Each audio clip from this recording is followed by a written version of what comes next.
دوستو، درخت پر جب پھل ہوں تو اس کے رکھوالے بہت ہوتے ہیں، لیکن طوفان اور سیلاب میں اس درخت کا سہارا صرف اس کی اپنی جڑیں ہوتی ہیں۔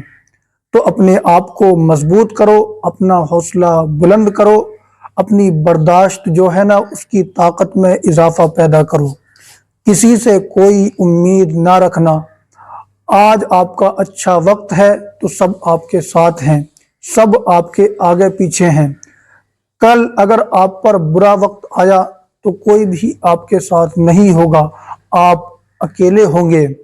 جو کرنا ہوگا آپ نے خود کرنا ہوگا، نہ کوئی آپ کے آس پاس آپ کی ہیلپ کرنے آئے گا، مدد کرنے آئے گا، نہ ہی آپ کے ساتھ کھڑا ہوگا۔